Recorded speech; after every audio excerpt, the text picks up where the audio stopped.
Bengals Chiefs rematch of last year, which was an awesome game, then went to overtime. Think it'll be an awesome game here. Got plenty of stats I want to get into, so let's start getting into some numbers. So here's the first chart we're going to look at. Don't worry, we'll watch film after I get done with the numbers I want to talk about. In this video, though, I will be talking about the Chiefs offense. Can the Bengals defense slow them down? All of that stuff. Should be fascinating because you look at where each of these teams ranked in specific categories according to PFF.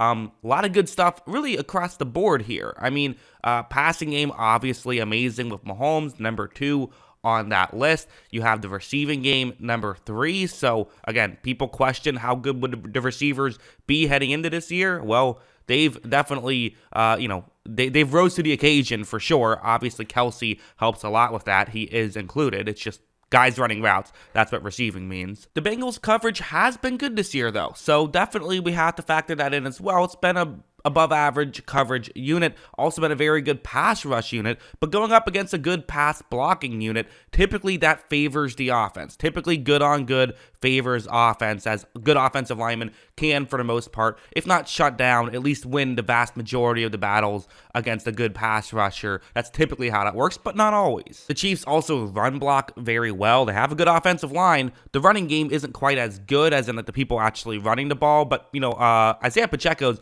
I think made some moves, and I think that they can run the ball against a not great run defense in this game if they choose to. And again, we'll get more on that later. Let's look at the box score stats from the first time these two teams played, as in the first time this year these two teams played. Obviously, one of the notable stats that I don't have on the screen is that the Chiefs 0-3 against Joe Burrow, but it's a different game. Patrick Mahomes, you see last time, his numbers were fine, but certainly not Patrick Mahomes-like, of 223 yards on 27 attempts, one touchdown, no interception. The running game did work in that one. As I said, definitely foreshadowing a bit for the future of what this video will show. Pacheco definitely had a solid day in this one, 4.7 yards. Jerick McKinnon on his 8 carries had 6.4 yards. Sky Moore had a 12-yard rush as well. So, running the football was an effective strategy against Cincinnati. But the receiving game, again, if Mahomes only had 223 yards, only so many yards to go around here. Marquez Valdes-Scantling actually had he was their leading receiver in this one, but with 2 catches. So he had, a couple big plays, but that's pretty much it. Kelsey, again, 56 yards for a tight end. Typically you take that, but for Kelsey, he's no ordinary tight end. Definitely that's a win for Cincinnati if they can do it again in the conference championship. And then Juju Smith-Schuster, only 35 yards. Pacheco was their 4th leading receiver with just 16 yards. So no one really did a lot. And I think that actually brings us to the main point of this video, and the main thing that we have to talk about heading into this conference championship is just, I think it's a bad matchup for the Chiefs on this side of the football. Here's what I mean. So you look at the 2 corners who will be starting for the Bengals. Cam Taylor-Britt, who's coming off a great performance against Buffalo, but has had a, up and down rookie season, which is expected for a second-round rookie. Eli Apple, the other guy. You look at their numbers. So Eli Apple struggled both in zone and in man this year, but starting with Cam Taylor-Britt at the top. In man, just so you know what these numbers are, he posted a 43.8 Pro Football Focus grade in man coverage this year. That is 165th in football. However, in zone, he posted a 75.7 grade, which is 40th best in football. This is the zone coverage team, and even Eli Apple, seemingly plays way better in the playoffs. I don't know how that works with him, but he's a playoff performer, and he's coming off a good game against Buffalo as well. So the idea is basically this team plays in zone very well. Not just the corners, but the team itself. They play a lot of zone coverage, and they're better at zone coverage. Now, going over to this chart, that's typically not a big deal. Again, a lot to unpack here, but just, going from explaining what the chart itself is, this is, for Travis Kelce, who's at the top of the list, how well he performs in man coverage and then in zone coverage in a couple specific categories, Pro Football Focus grade, and yards per route ran. So just to go through Kelce to explain it, Kelce posted the 2nd best Pro Football Focus grade when going up against man coverage, also a 2.13 yards per route ran, which is 27th best in football. So you might think, oh wow, he's crushes man coverage, don't play man against him. He's actually better against zone. Pro Football Focus grade 0.1 points higher, still 2nd best in football, and yards per route ran jumps up to 2.73, which is the second best in football as well. This isn't among tight ends. This is just among receivers. So he destroys zone coverage, which maybe goes against my point I just mentioned of this is a bad matchup because the Bengals play a lot of zone, but you'll understand why I say that in just a second. Juju Smith-Schuster, another guy, were 70th best PFF grade and 69th best yards per route ran when he's going up against man coverage, but when he's going up against zone, when his opposition plays zone coverage, he is now 28th best PFF grade and 14th best yards per route ran. Also, Kadarius Toney, you see a massive jump there. He didn't have enough snaps to qualify, so that's why there's no placement next to it. But, in man, he had just 0.95 yards per route ran. But in zone, that jumps up to 2.34. That's, I believe that would be a top 10 yards per route ran situation against zone coverage. So he crushes zone as well, just doesn't play well against man. Now, Sky Moore, McCole Hardman, and MVS to a lesser degree all perform better against man coverage than against zone. This is kind of what makes this Chiefs offense so deadly is they have so many different guys, really 6 guys who can all do different things very well. But I definitely think there's bigger swings with bigger players that are better against zone than against man. And this is why I think it might actually be a bad matchup for Kansas City. Let's head over to a film example and let me explain exactly what I'm saying here. So this is a great example of just what Kansas City likes to do. Get guys to sit in gaps in coverage, okay? That's what they want to do. Mahomes takes a snap. I'm going to wait 2.5 seconds before pausing it. Right here, nothing is open. And this is what Cincinnati does very well, is they don't let these, quick things get open. Maybe Kelce over the middle. That's the one thing that you could look towards. Definitely there's an option, but it's tough. I mean, that would be a tough throw, and, is the risk worth the reward there of a bad pass could be an interception or something like that? Maybe, but the reality is they don't get guys wide open in these situations the way you typically expect them to. This is where the second part of the equation comes in, is pass rush. Right there, Mahomes is in trouble. So what do you do in this spot? Well, Mahomes' mobility is always such a key asset to his game, as when he gets in these situations, he can scramble out. Eventually, someone gets open, especially against zone coverage. That's one of the bigger reasons why he is so effective against zone coverage and why, you see Kelce get so many yards per route ran against zone coverage. Part of it is because of his mobility and how he extends plays, gives these guys more time to find a gap in coverage, but he can't do it right here because of the pass rush.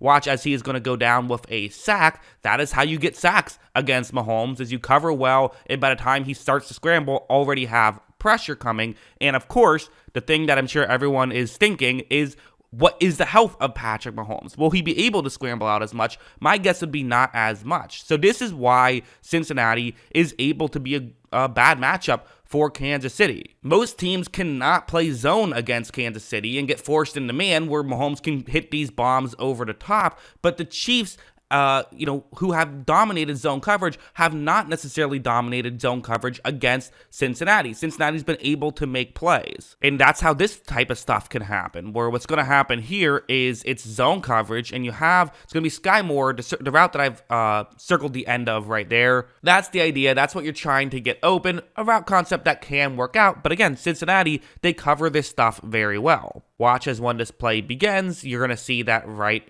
here.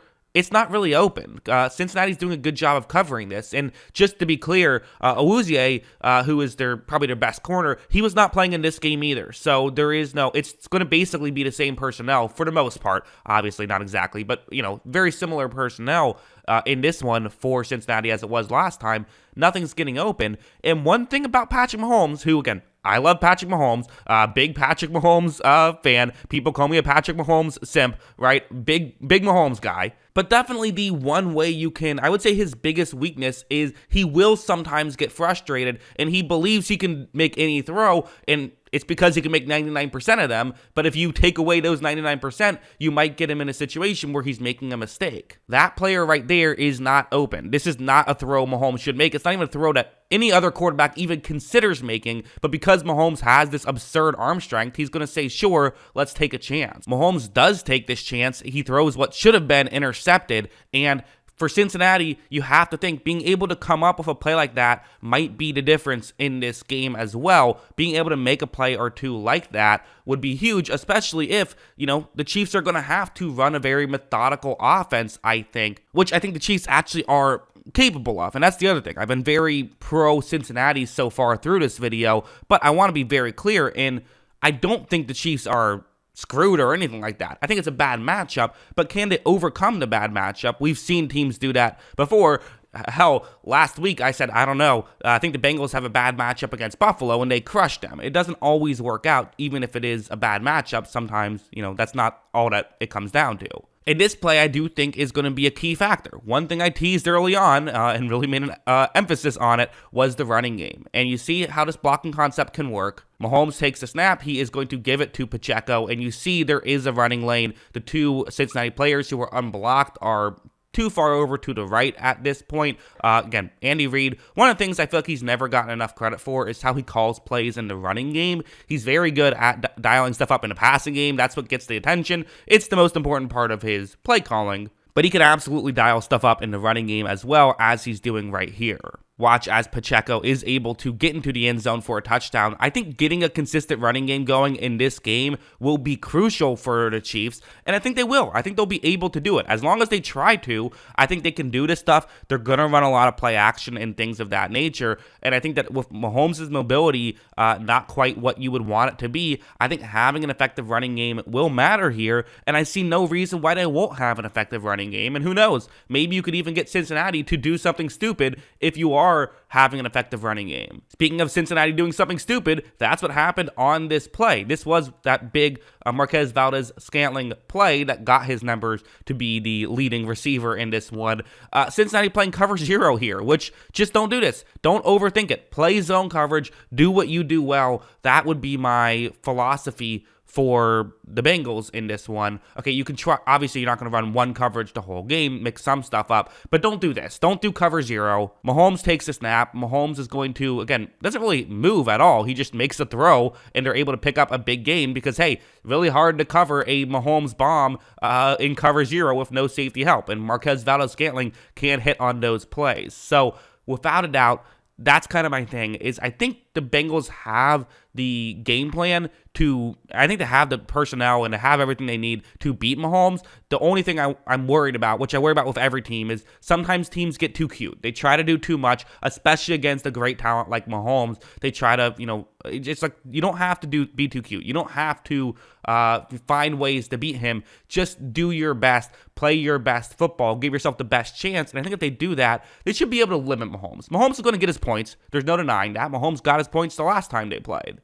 One last chart to look at before we get into predictions would be just the Mahomes when he's blitzed versus when he's not blitzed this season. His the two stats you see are going to be PFF grade and then passer rating. His PFF grade is 12th best when blitzed, but second best when not blitzed. So, okay, do you blitz him a lot here? Well, no. The passer rating goes up when he is blitzed. So, results are better when he is blitzed. The team itself performs better when he is blitzed than when he's not blitzed, even if he performs better the other way around. Bengals do not love to blitz, which is, again, part of what makes it a good matchup. Is this is a team that the right game plan to have going into this game is the one they typically have going into games. So that's why I definitely think that they should be, able to limit a offense that's still going to get points because it's the Chiefs. So predictions now. The Cincinnati defense on the season gives up 1.78 points per drive. The Kansas City offensive points per drive on the season is 2.76,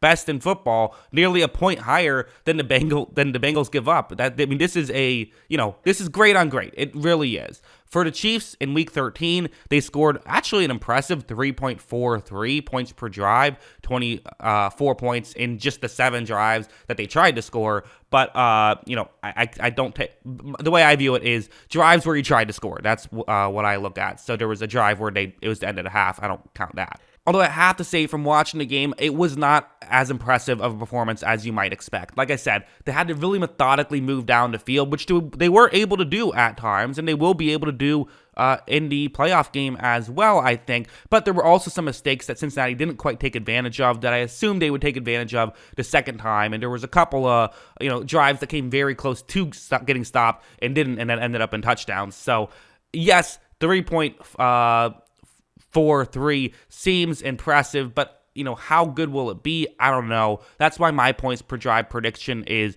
2.6, which would be 23 points in a 9-drive game. So I'm guessing it to be a low drive game as well. So 23 points, that feels right to me, especially, with Mahomes' injury. If Mahomes was healthy, I definitely have them a little bit higher, but Mahomes won't be healthy, so I don't have him quite as high. Will that be enough to beat the Bengals? Well, you'll have to stay tuned for my next video where I talk about the other side of the ball. How well will Joe Burrow and the Bengals attack this Chiefs defense? And then who do I have going to the Super Bowl, winning the Lamar Hunt Trophy? Should be interesting. Let me know what you think in the comments below.